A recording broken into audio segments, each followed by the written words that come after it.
Bem-vinda, candidata. Mara, prazer recebê-la aqui na nossa matina. A pandemia ela tem sido usada por bem e por mal, e não só aqui no Acre. Quando o gestor ele quer se enaltecer, não, na pandemia eu fiz a minha parte, eu preservei vidas. Quando ele recebe uma crítica, diz, não, mas é porque a pandemia me atrapalhou. Bom, resumindo, a gente continua tendo na saúde um problema muito sério que é em relação a especialidades. Muita gente, hoje na Fundação tem especialidades atendendo gente de 2019. Para ter uma ideia, nós estamos em 2022. Tem uma fila muito grande.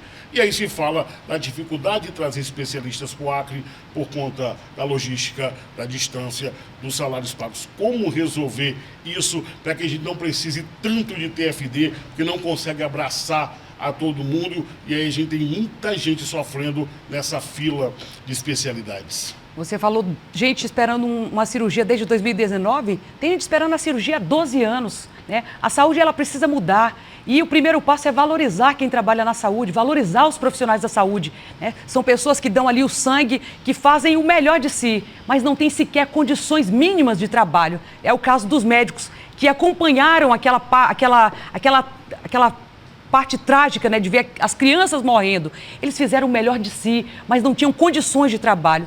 O nosso estado precisa melhorar muito, precisa avançar, né? A gente tem acompanhado as situações, até mesmo tragédias anunciadas, Luiz Carlos. Não só a morte dessas crianças, mas antes de acontecer, né, o governo foi avisado que poderia ocorrer morte de crianças e nada fez. Com relação ao teto do hospital de Sena Madureira, também foi uma tragédia anunciada. Falaram para o governo, falaram para a Secretaria de Saúde que aquilo poderia acontecer e nada foi feito. E resultado, mais uma morte pelo descaso. O teto desabou, feriu várias pessoas e matou uma pessoa, tirou uma vida de uma pessoa. E é inadmissível, a pessoa vai em busca de tratamento e chega ali, o teto desaba pelo descaso. A falta de amor, a falta de humanização da saúde. Eu quero dizer a você que está nos acompanhando, eu, Mara Rocha, vou humanizar a saúde. Nós vamos fazer um governo humano que se preocupa com as pessoas. Nós não vamos deixar desviar recursos públicos. Vamos, né, fazer todas as formas para que a gente possa brecar essa corrupção generalizada na saúde. A gente tem acompanhado aí casos de corrupção, desvios de medicamentos, né, notas que são pagas, mas que o medicamento não chega. Nós vamos acabar com isso no nosso governo. Nós não podemos mais permitir essa prática. E quero dizer que nós precisamos melhorar a média e alta complexidade. Todos os hospitais do estado, Luiz Carlos, estão terríveis, né? Poucos médicos, uma demanda grande, às vezes, para um só médico. Não tem sequer soro. Tive agora em Feijó recentemente, não tinha sequer soro para atender a população. Candidata. Obrigada, candidata. Continuando na temática saúde e educação, quem faz a pergunta agora é o Luiz Carlos. Candidata, boa noite, bem-vinda. Obrigada. A senhora, como deputada federal, a senhora acompanhou muito bem o sistema educacional, né? Se fala muito que aconteceram avanços, mas eu queria ver a sua opinião, não só como parlamentar, agora como candidata. O que está errado na educação que poderia ser corrigido caso a senhora se eleja governadora? Antes de falar da educação, gostaria só, você falou da pandemia, eu acho importante falar, esse é um momento que eu não posso perder essa oportunidade.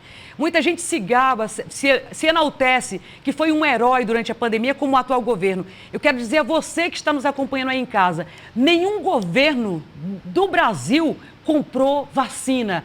A vacina veio através do Ministério da Saúde. E eu quero dizer também para você, se veio respiradores, se veio todas as condições para que o governo pudesse agir durante a pandemia, foi fruto do empenho de toda a bancada, e aqui eu não vou dizer, foi de partido de esquerda a partido de direita. Todos nós nos unimos, porque quem tem força em Brasília, Luiz Carlos, para trazer recursos, para pleitear junto ao presidente, junto aos ministérios, são os deputados federais e senadores. E nós nos unimos. Se teve um empenho grande, foi da nossa bancada para dar todas as condições para que o governo pudesse atender a nossa população durante o período de pandemia. Infelizmente, o que nós vimos foi desvio de recursos, né? Como constatou aí no Busdó, com mídias que era para divulgar, fazer campanhas publicitárias esclarecendo sobre a pandemia, e também superfaturamento nas obras do Hospital do Vale do Juruá, né? O hospital de campanha superfaturado em mais de 50%, está inclusive sendo investigado,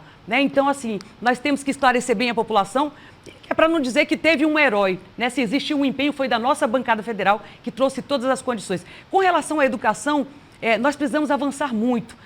Infelizmente, nós estamos terminando o ano e muitas escolas, Luiz Carlos, não têm aula, ainda não iniciaram as aulas. Nas que iniciaram não tem professores, faltam professores na sala de aula.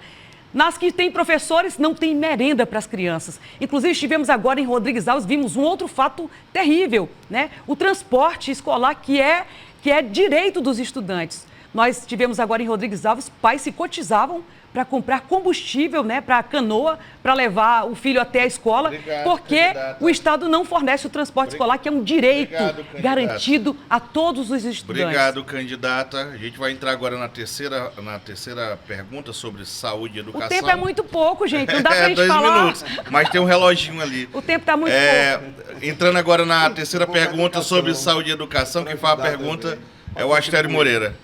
Bom, bem-vinda, boa noite, obrigada, candidata Mara Rocha. Muito obrigada. O Censo Escolar 2020 apontou que houve uma queda nas matrículas no Acre de cerca de 4.000 alunos, né? Antes da pandemia. Sim. E agora o de 2022 deve apontar uma queda acentuada. A senhora sendo eleita governadora, como fará para corrigir essa distorção que está havendo, esse abandono, na verdade? E qual o modelo de educação que a senhora implantaria para recuperar isto que está sendo considerado pelos especialistas uns 10 anos de perda na formação dos estudantes? Com certeza, nós temos que cuidar do futuro, né, do nosso país, o futuro que são as crianças, né, e a educação realmente é fundamental. Nós temos hoje, infelizmente, um governo que não abraça a educação. Inclusive, recentemente teve um encontro com os professores que eles queriam ouvir os candidatos, né, nesse pleito de 2022, suas propostas para a educação. E os que não foram, Luiz Carlos, mandaram representantes. O atual governo sequer foi ou mandou representantes para ouvir as demandas, para poder dar uma satisfação ao professor. Então, com relação à educação, nós precisamos sim trazer as crianças para a sala de aula, né?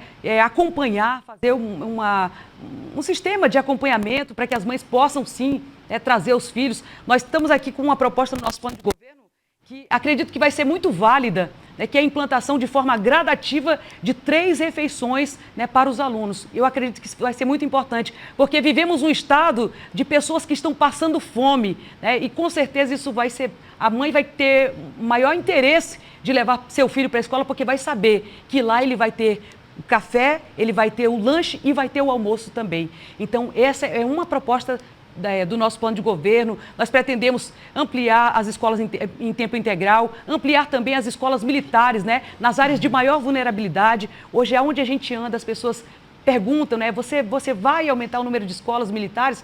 Né, então é uma busca muito grande. As poucas que tem, né, a procura é muito grande e nós vamos sim ampliar, né? E também valorizar o nosso professor, que é fundamental, né, valorizar o nosso professor. E é dessa forma que a gente vai melhorar a educação. Obrigado, candidata. Cursos também, cursos profissionalizantes também nas escolas é muito importante para que a gente prepare esses jovens para o futuro, né? Dê uma perspectiva de um futuro melhor para ele, que ele saia dali com a profissão, né? Sabendo fazer algo que vai lhe trazer um retorno financeiro e ali ele possa ser um cidadão de bem, que ele possa ter o prazer de conquistar o seu recurso com o que aprendeu no seu curso.